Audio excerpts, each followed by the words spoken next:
Assalamualaikum warahmatullahi wabarakatuh. Perkenalkan, nama saya Priska Ralazaini dari kelas MC302 dengan NIM 240201010078 dengan dosen pengampu Pak Dr. Yusuf Setiadi, SH, SSTMK, MM, FHUM. Di sini izinkan saya mempresentasikan UAS Pendidikan Kewarganegaraan yang berjudul Manajemen Keamanan Wilayah Terluar, Pendekatan Kesejahteraan dan Pertahanan untuk Keutuhan Teritorial. Latar belakang. Sebagai negara kepulauan terbesar di dunia dengan garis pantai terpanjang kedua, Indonesia memiliki tantangan geografis yang luar biasa dalam menjaga kedaulatan teritorialnya. Wilayah terluar yang berbatasan langsung dengan negara tetangga seringkali dianggap sebagai halaman belakang yang terabaikan. Padahal secara geopolitik, wilayah ini adalah berada depan frontpost negara yang mencerminkan martabat NKRI. Selama ini, paradigma keamanan wilayah perbatasan cenderung bersifat security oriented, berfokus pada militeristik.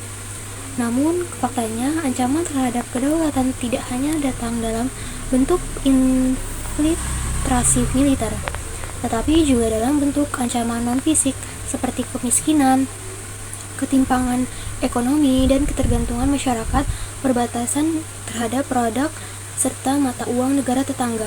Jika kesejahteraan di wilayah terluar tidak terjamin, maka loyalitas dan rasa nasionalisme masyarakat dapat melemah yang pada gilirannya mengancam keutuhan teritorial. Selanjutnya, data empiris. Selanjutnya data empiris. Yang pertama, kesenjangan Indeks Pembangunan Manusia atau IPM. Data menunjukkan bahwa daerah perbatasan dan pulau terluar seringkali memiliki IPM di bawah rata-rata nasional sekitar 74,39 pada 2023. Yang kedua, rasio kekuatan pertahanan versus luas wilayah. Masalah utama di lapangan adalah economy of force atau keterbatasan alutsista untuk menjaga wilayah yang sangat luas. Cakupan radar di wilayah seperti Laut Natuna Utara terdapat beberapa blind spot di mana radar pantai tidak mampu memantau aktivitas kapal asing secara 24/7. Pelanggaran wilayah atau illegal fishing.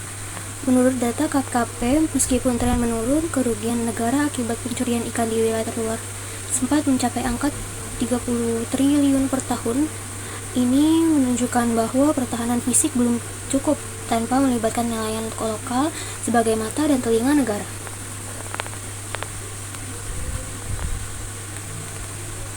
Yang ketiga, konektivitas dan harga logistik atau disparitas harga.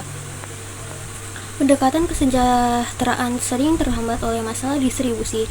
Data tol laut menunjukkan meskipun ada penurunan harga sekitar 10-20%, setelah adanya tol laut, harga barang pokok di wilayah terluar seperti Mangyas atau Sabang masih bisa 2 kali lipat lebih mahal dibanding di Jawa pada musim cuaca buruk. Yang keempat, data geopolitik atau sengketa wilayah. Indonesia memiliki 111 pulau-pulau kecil terluar atau PPKT yang menjadi titik dasar koordinat kedaulatan. Yang selanjutnya adalah studi kasus. Yang pertama, ketimpangan ekonomi dan ketergantungan lintas batas. Banyak masyarakat di wilayah terluar merasa lebih dekat dengan negara tetangga daripada pusat pemerintahan sendiri. Kesenjangan harga kebutuhan pokok yang jauh lebih mahal dibandingkan wilayah perkotaan atau negara tetangga. Yang kedua, ketergantungan logistik. Masyarakat seringkali terpaksa berbelanja ke negara tetangga karena akses transportasi ke pasar domestik yang sulit dan mahal. Yang ketiga, rasa nasionalisme yang tergerus. Perasaan dianaktirikan secara ekonomi dapat melemahkan loyalitas warga terhadap negara yang merupakan ancaman pertahanan non-militer. Studi kasus yang kedua, terbatasnya infrastruktur, konektivitas, dan komunikasi. Keamanan wilayah bukan hanya soal senjata, tapi soal kecepatan informasi. Blind spots, masih banyak titik di wilayah terluar yang tidak terjangkau sinyal telekomunikasi atau blind spot, sehingga aktivitas mencurigakan sulit dilaporkan dengan cepat. Yang kedua, transportasi terbatas. Minimnya sarana transportasi reguler membuat mobilisasi pasukan keamanan maupun distribusi bantuan kesejahteraan menjadi sangat lambat.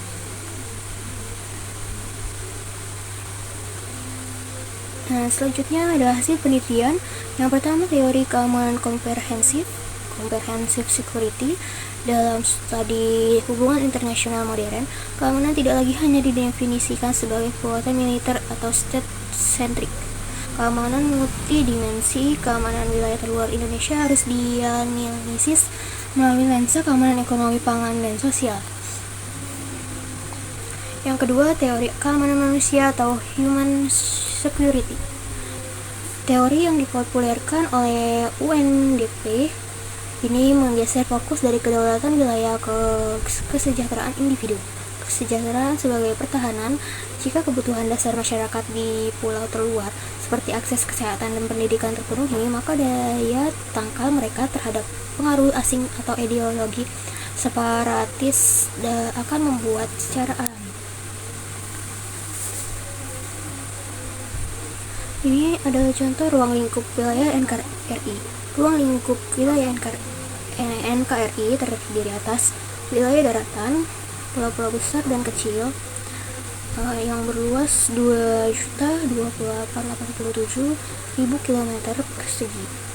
Yang kedua, wilayah perairan, laut, selat, zona ekonomi eksklusif yang luasnya mencapai 6.400.000 km persegi. Yang ketiga, ada wilayah udara, hingga 110 km di atas daratan dan perairan. Selanjutnya ada kesimpulan dari materi saya kali ini, yaitu berdasarkan analisis yang telah dipaparkan, dapat disimpulkan bahwa manajemen keamanan wilayah terluar Indonesia tidak dapat lagi hanya mengandalkan pendekatan militeristik hard power. Beberapa poin utama kesimpulan adalah: yang pertama, dualisme keamanan.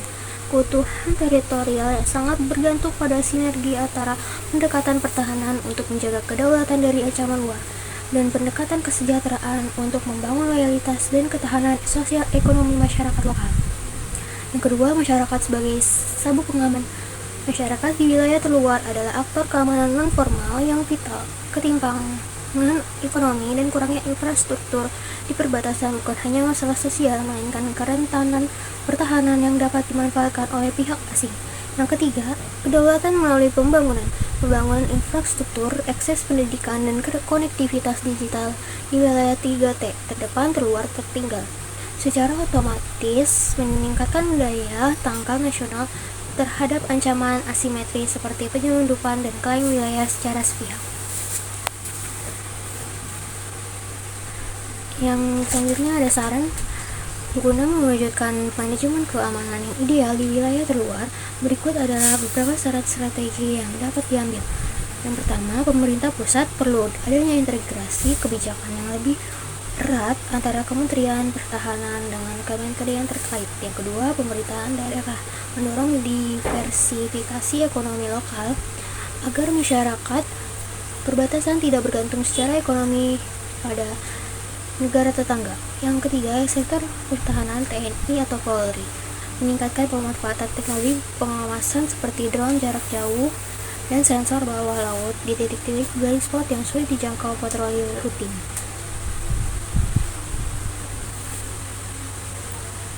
Ini ada daftar pustaka dari pemaparan materi saya hari ini. Sekian, terima kasih untuk pemaparan materi saya hari ini. Kurang lebihnya mohon maaf. Wassalamualaikum warahmatullahi wabarakatuh.